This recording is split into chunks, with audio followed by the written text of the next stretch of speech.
And now I am joined live in the studio by the Prime Minister, Theresa May. Good morning, Prime Minister. Good morning, Andrew. Can we agree to start with that the one thing that voters deserve in what you yourself have said is going to be a very, very important election is no sound bites? Well, it is absolutely crucial because this is, I think, the most important election that this country has faced in my lifetime. That when people look at this election and when they hear what the politicians are saying, they think about the national interest. That should be what drives people when they go to vote. But no slogans. We can agree for the next 23 come on, Andrew. minutes. You know that we will all be talking, as we go through this election, every party will be talking about what they think is important. I'll be talking about strong and stable leadership. Well, I'll be talking, and there's a reason for talking about strong and stable leadership and having a strong and stable government. It's precisely because this is the most important election the country's faced in my lifetime. It's about the future of the country. It's about the national interest. It's just that people can listen to that kind of thing and think it's a bit robotic. No, when I talk about leadership, when I talk about the strength of the government for the future, I do it for a reason, and the reason is this. We are facing a moment of change in this country. We're facing a moment when we have the opportunity to take this country forward, to make it an even better place to live for people, for their futures, a more secure future for people. But part of that, part of doing that, is about getting the Brexit negotiations right. And it's important when we go into those negotiations, and we've already seen some of the comments that have been coming out of Brussels, which show that at times these negotiations are going to be tough. So in order to make sure that we get the right result, the best deal for this country, the deal that's going to work for people across the whole of this country, we need to ensure that we've got a strong hand in that negotiation. And that's what I'm talking about when I say to people, I want people to go out and vote. I want everybody to go out and vote on June the 8th, because this is such an important election. Of course, I ask them to vote for me, but I want to make sure everybody goes and casts their vote. I'm going to come on to the Brexit issue in a moment, but the other big thing about this election is that you are standing for the first time asking for your own mandate and your own name. And one of the questions people are asking, is this going to be, as it were, continuity David Cameron and George Osborne, or is the government, is the Conservative Party taking a subtly different direction under Theresa May? Look, I served in David Cameron's cabinet. I served as Home Secretary for 6 years, and I was very proud to serve with David. And if you look at what he did in government, he took a country from the brink of bankruptcy to a point where we had growth and where we see the deficit coming down by 2/3. And it's because of the decisions that government took that we now see, for example, 1.8 million more children in good or outstanding schools. But of course, I'm my own person. There are issues that I think we need to... So what is the different direction that we should be looking for? Issues that I think we need to address in this country. First of all, of course, the circumstances have changed. So we do need to deliver on Brexit. That's what people have asked us to do. And that's what I'm determined to do, and get the best deal for this country. But also, I think that there are long-term issues that we need to address. Long-term issues about the impact of the ageing population, for example. Long-term issues about what sort of economy we want to be in the future. Because meanwhile, we have in this country a huge number of working people, particularly public sector workers, who have now had 7 years of below-inflation pay increases, a really tough freeze on their pay. That can't go on, can it, in the next few years? Or is it vote Tory and get more public sector pay freezes? No. We've had to take some tough decisions about the public sector, about public spending. We did that because of the state of the economy that we were left by the Labour Party when we came in 2010. Now we need to look to the future, and we need to address the longer-term issues that the longer-term challenges the country are facing. We need to ensure that we are getting decisions in the public sector right, but also that we have the strong economy, because you're talking about pay in the public sector. And you can only ensure that we're putting the money that we need into the public sector if you've got a strong economy to pay for it. Now, you will only get that with strong government. You will only get that with a government that understands the importance of growth in the economy and ensuring that government is doing what it needs to encourage that growth. Let's pluck out a specific example. Lots and lots of young people do a job that I wouldn't do and perhaps you wouldn't do. They decide to become nurses and give something back. Now, according to the Royal College of Nursing, they have had a 14% pay cut since 2010. And we now get stories again from the RCN of lots of ordinary nurses by the end of the week having to use food banks because they can't afford to pay for food. That is not the kind of country that you want to run, is it? I want a country that works for everyone, not just the privileged few. If we look at what happens, well, if we look at what is happening in relation to pay within the National Health Service, in fact, when you look at basic pay together with progression pay, actually for around half of NHS staff, they have annual increase of around, on average, 3% rather than just the 1% basic pay. But I come back to the key question, which is, we have, and if you look at the National Health Service and funding in the National Health Service, we're putting £10 billion extra into it. I'm sorry, Prime Minister, but we have nurses going to food banks at the moment. That must be wrong. We have, and there are many complex reasons why people go to food banks. And I want to develop an economy where, yes, we have a strong economy so that we can pay for the public services that people need, but also we have an economy where we're creating secure jobs and well-paid jobs and higher-paid jobs for people. Well, but you're only going to do that if you've got... They haven't got enough money to eat at the moment. But if you're only going to be able to do this if you have a government that understands the importance of that strength in the economy. If you look at the proposals that the Labour Party are coming forward with, they're nonsensical proposals which simply don't add up and would actually lead to less money being available for the National Health Service, less money being available for public sector pay, and higher taxes on people. Under the Conservatives, under your government, the record number of food parcels last year has been handed out, according to the Dressel Trust. 1.2 million food parcels in this country. You said that on Number 10 doorstep that you were going to be out there for the ordinary working people. Those are people who are really, really suffering. And I've asked you, under your government, if people vote Conservative again, is that going to carry on? And the answer seems to be yes. I haven't said that, Andrew. What I have said is that if I'm elected as Prime Minister, if a Conservative government is elected, what we will be doing is working to create a strong economy in this country, an economy which ensures that we're creating secure and higher paid jobs for people. I want people to have security for their future. But to do that, we need to get the Brexit negotiations right. To do that, we need to ensure we're developing our economy. That's why I've introduced a modern industrial strategy. Well, let's carry on talking. It's about firms growing and prospering, but it's also about making sure that prosperity and growth is around the whole of the country and not just confined to certain parts of the country. Let's talk about the whole of the country and again about working families. There are lots of benefit cuts in the pipeline. If they were introduced now, then 3 million households in this country would be on average £2,500 worse off. Again, if they vote Conservative, that is what is going to happen. We have made changes to welfare as a Conservative government, and there's a reason for doing that, which is we want to ensure that, of course, there is a welfare system that gives people support when they need that support, but I also want to see a welfare system that is helping to encourage and see people getting into the workplace. I think work is the best route out of poverty. And as we look at how we do that... These are working families I'm discussing. As we do that, we need to ensure also that we are being fair to working families, to the taxpayers who are actually paying for those benefits. That's why we have made a number of changes to the benefit system to ensure that there are more incentives in the benefit system for people to get into work. But yes, if we're talking about working families, what is important is ensuring that we have the economy that is developing those higher paid jobs, and also that we provide people with the skills to take those jobs. And that's where what we're doing, for example, for young people on technical skills is so important. Looking at what's happening in the real economy, this sounds very much like continuity austerity is Theresa May's message. Do you ever pause and wonder whether you've got it wrong? What I want to do is to ensure that as we look at the circumstances we're in at the moment, because things have changed and life will be different in the future, we won't be in the European Union any longer. We need to get those Brexit negotiations right. I want a strong hand in those negotiations if I'm Prime Minister. Let me give you another example then. Well, can I just finish this point? It's about those Brexit negotiations, but it's also about enthusiastically embracing the opportunities that Brexit will give us as a country.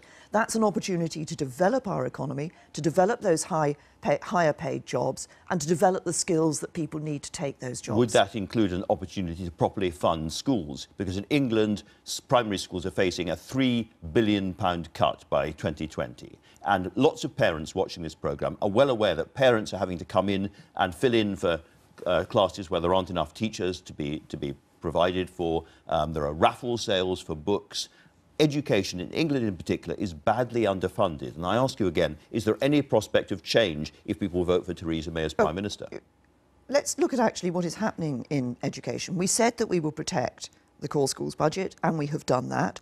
In fact, the level of funding is falling. In fact, the level of funding going into schools is at record levels. It's something like £41 billion this year. But there's a lot more pupils What we're also looking at, yes, and as the number of pupils increases, the number of the money going into schools increases. But what we're also funding is falling, and is going to carry on falling until 2020. We have protected that core schools budget, but what we are also looking at is introducing a greater degree of fairness in the way in which schools are funded.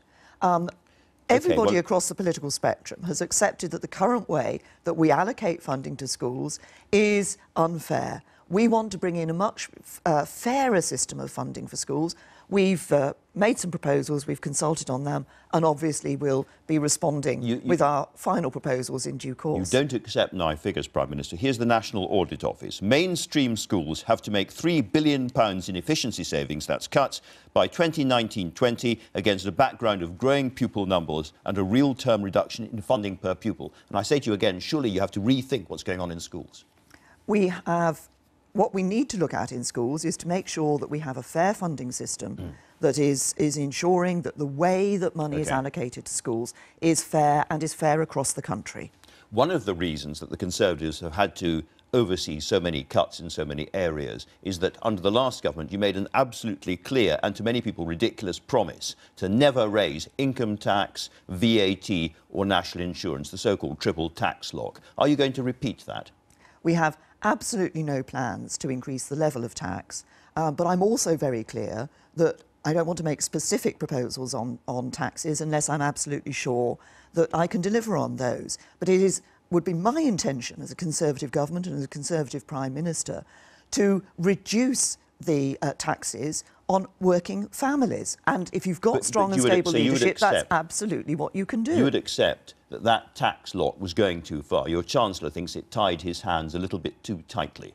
Look, when people come to look at this decision at the next election on June the 8th, they will have a choice between a Conservative party that has always been a low-tax party, that actually over the last few years has taken 4 million people out of paying income tax altogether, and a Labour Party that is about raising taxes, that is about higher taxes for the future. So a Conservative party that believes in lower taxes and whose intention is to reduce the taxes on working families, or a Labour Party that wants to increase tax. You mentioned social care a moment ago, and you have said that this is a huge issue for the country. It can't carry on ducking. It's big news for the NHS. Have you come to proposals to help us on social care? Well, as I've said before, I think if we look at this issue on social care, we need to think of it as there are short-term measures to take, and we've taken that. In the budget, we put £2 billion extra into social care. In the medium term, we need to make sure that good practice is spread across the whole of the country. If you look at things like delayed discharges from hospital, which is where hospitals interact with local authorities on social care. Are we going to see a step change on this? I said there are three stages to this. There's the short term, £2 billion extra going in. There's the medium term, which is about spreading best practice around the country. And longer term, we need to have a sustainable solution for social care. And yes, we have been working on that sustainable solution. And these issues, an issue like this about the impact of our ageing population, is exactly the sort of long-term... Just tell us a little bit more about the sustainable solution then. Is exactly the long-term issue that I want to address for the future. And if you want to know what's in our manifesto, Andrew, you'll have to wait until the manifesto is published. All right. Is the triple lock on pensions still safe? Under a Conservative government, the state pension will still go up every year of the next Parliament. Exactly how we calculate that increase will be for the manifesto. And as I've just said, you'll have to wait for the manifesto to see what's in it. But what we see already is that because of the actions taken under Conservatives in government on the basic state pension, pensioners are £1,250 a year better off, and under a Conservative government, the state pension will continue to rise each year. What about pensioners whose pension funds collapse at the same time as their bosses are heading off the Mediterranean into yachts with vast amounts of money in their back pockets? That is going to change, is it? Yes, it is, because I think this is one of the injustices. I think we have seen examples, a limited number, we have seen examples where workers have been really worried about the future of their pensions because of the actions that's been taken. So what we would do is we would bring in new rules and new powers for the pensions regulator, so that if in certain circumstances where companies were being taken over, there would be new powers for the regulator to make sure that the issue around people's future pensions was being addressed, so they had reassurance of the future of their pensions. If this was in practice in the future, would a future Sir Philip Green be prosecuted and possibly jailed for what he did? Well, we would also be introducing greater powers to take action against individuals if what they were doing was about effectively trying to destroy people's pensions for the future. Let's turn to l'éléphant dans la chambre, Brexit. You said in your Lancaster House speech that no deal was better than a bad deal. Do you stand by that? Yes, I do.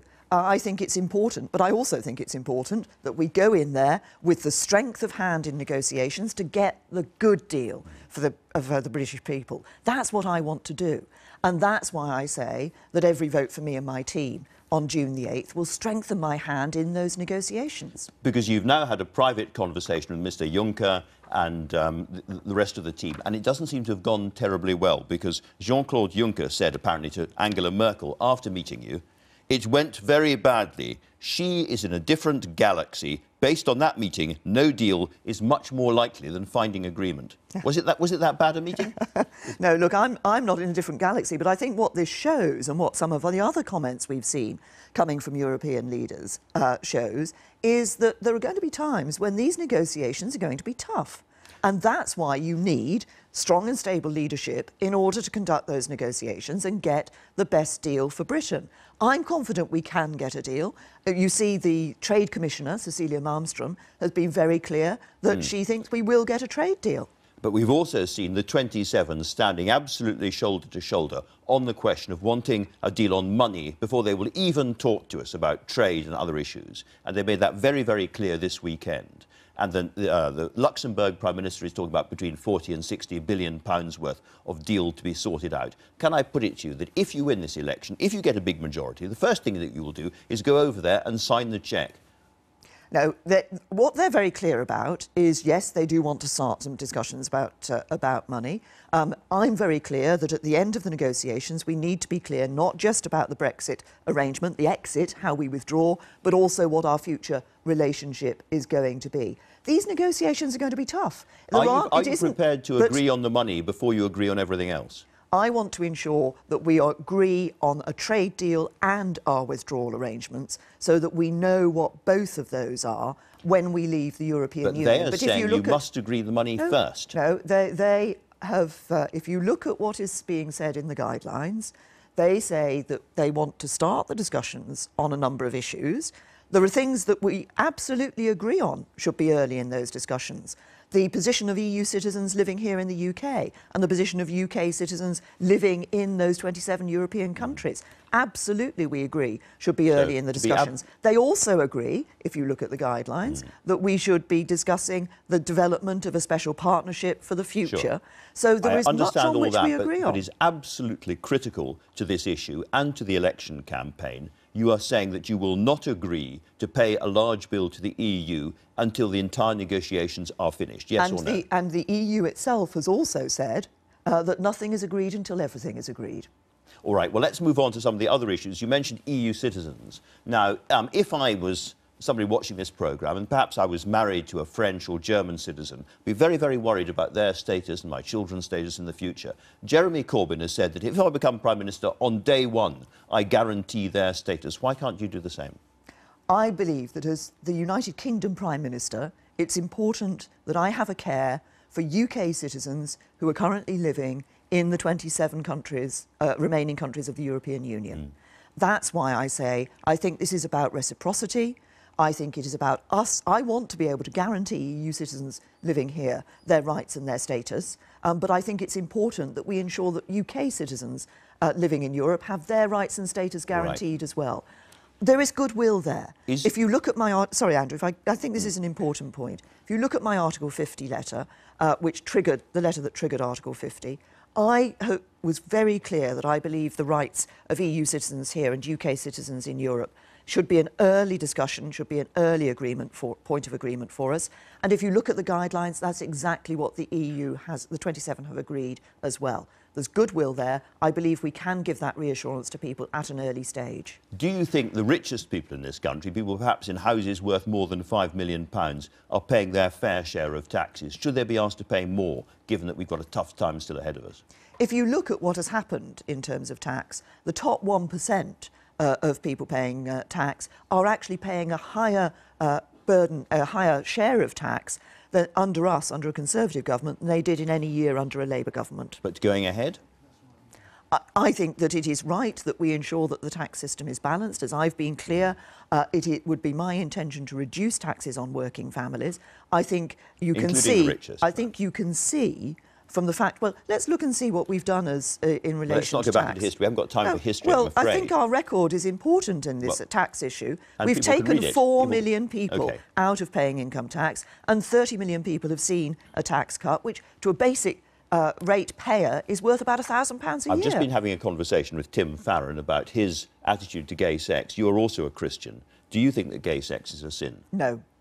And do you think that looking at what happened to Tim Farron, I know he's a rival leader and all of that, that there is an aggressively judgmental mood being imposed on Christians in this country that other groups don't have to face? Yeah.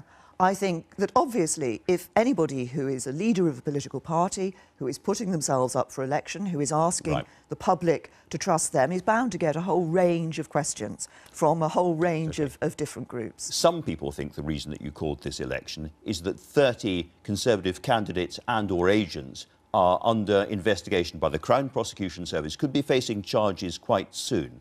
Can I ask if that issue was discussed at all when you were discussing the election? That is not the reason why this election has been called. And let's be clear, in relation to the Electoral Commission issue, local spending was properly declared. The Conservative Party did make an administrative error on its national spending. As did other parties. We have paid our fine. I would expect other parties to do so. If people are facing CPS action, should they be able to stand? Well, the CPS is an independent body which will make decisions about whether or not it takes actions on individuals. Okay. What I'm very clear about in this election is that this election is about the national interest. It is about the future of our country. And that's why I say to people, I want to see everybody voting. And you have raised again and again the question of Jeremy Corbyn. Can I put it to you that when it came to one of the most important votes that we've had in recent times on the Iraq war, whatever you think of Jeremy Corbyn, he was on the right side looking at history and you were on the wrong side. You went into the voting lobbies behind Tony Blair and voted for the Iraq war, which had so many disastrous consequences. And he did the unpopular thing and stood out against it. On that, at least, he was right and you were wrong. If we look at this choice at this election, the choice people will be making is who do they want to see as Prime Minister? Who do they want to see leading those Brexit negotiations? Who do they want to see defending this country? What Jeremy Corbyn has shown is that he's not prepared to stand up for the defence of this country. His economic policies simply don't add up. If you knew then what you knew now, would you still vote for the Iraq? Would you still have voted for the Iraq war? Well, that's a hypothetical, Andrew. You can only vote at any point in time on what you know. Do you regret voting for it? I voted in the way that I thought was right. When that vote came into Parliament. But he was right on that and you were wrong. Isn't that the truth? No. I voted in the way that I believed was right when the vote came to Parliament. If we look ahead, there will be tough decisions to be taken. I think it's important that we have in number 10 a Prime Minister willing to defend this country, to stand up for the defence of this country. Jeremy Corbyn has shown he's not willing to do that with economic policies that will take this country forward.